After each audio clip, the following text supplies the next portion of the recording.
ازيكم يا جماعه، يا رب تكونوا بخير دايما. الفيديو بتاع النهارده هيكون عن الانبوكسنج بتاع الانفينكس هوت 6 برو وتجربه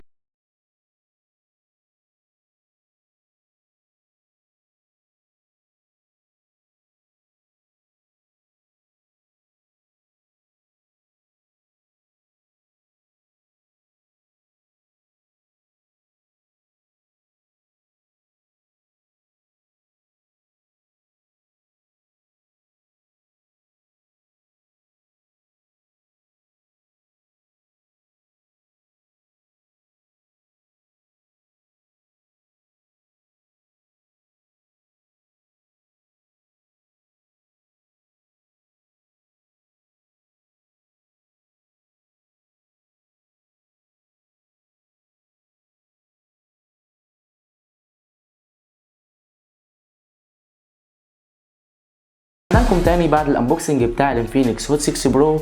وخلينا نتكلم شويه عن الانفينكس هوت 6 برو. تصميم الموبايل هنا يا جماعه مش هتلاحظ ابدا انه بلاستيك غير لما تمسك الموبايل، زي برضو الهوت 5.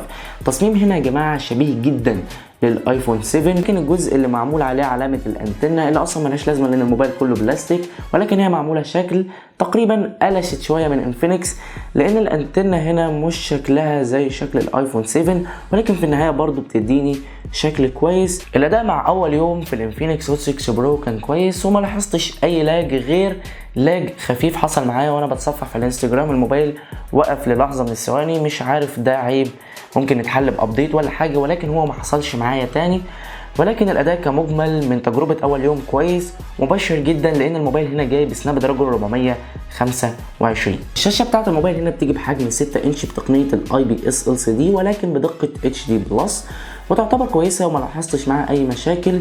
مع ان حجم الشاشه كبير 6 انش، ولكن مع الابعاد الجديده ما لاحظتش ان الموبايل كبير في ايدي. وبرده الحواف بتاعه الموبايل هنا ما تعتبرش كبيره قوي، على عكس الانفينكس هوت اس 3 اللي كانت الحواف اللي اسفل وتحت الشاشه تعتبر كبيره نسبيا في موبايل 18 ل 9. المشكله هنا تقريبا اتحلت في الهوت 6 برو، والحواف اصبحت صغيره شويه وبرده مدوره من الجناب، فبتدي الموبايل شكل جذاب لما بتشوفه من بعيد. الكاميرا الخلفيه بتاعه الموبايل هنا، ودي النقطه اللي بتلعب عليها انفينكس، وهي بتكون 13 ميجا بكسل، ومعاها كاميرا تانية 2 ميجا بكسل وهو فتحة عدسة f2.0.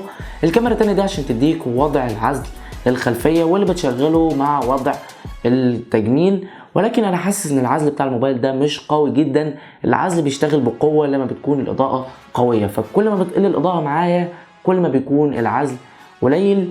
فكاميرا الموبايل كمجمل من استخدام الاول يوم تعتبر كويسه، ولكن برضو العزل بتاعها مش قوي جدا. الكاميرا الاماميه بقى وهي 5 ميجا بكسل وجاي معاها فلاش، ولكن للاسف هنا الكاميرا ما حصلش فيها اي ابجريد عن الجيل السابق، فبتديني تقريبا نفس اداء الانفينكس هوت 5 وبرضو الهوت 4.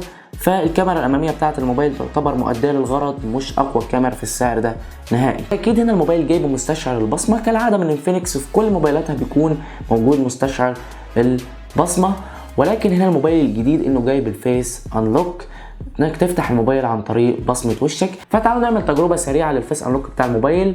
ادي صباعي اهو بعيد عن مستشعر البصمه، وهنحط الموبايل قدامنا ونشوف الموبايل هيفتح في سرعه قد ايه. الموبايل فتح اهو يا جماعه، تقريبا فتح في ثانيه بالظبط او ثانيه وشويه. فالفيس انلوك مبشر ويعتبر سريع الى حد ما. وده كان فيديو الانبوكسنج والانطباعات الاوليه وتجربه اول يوم عن الانفينكس هوت 6 برو. اتاكد انك تشترك في القناه علشان توصلك المراجعه الكامله للموبايل، وبرضه لو عجبك الفيديو ما تنساش تعمل لنا لايك وشير وسبسكرايب، ولو حابب تعمل برضه شير على الفيسبوك شير، وما تنساش تكمل جميلك وتروح تعمل لنا لايك لصفحه الفيسبوك. اشوفكم الفيديو جاي، وسلام.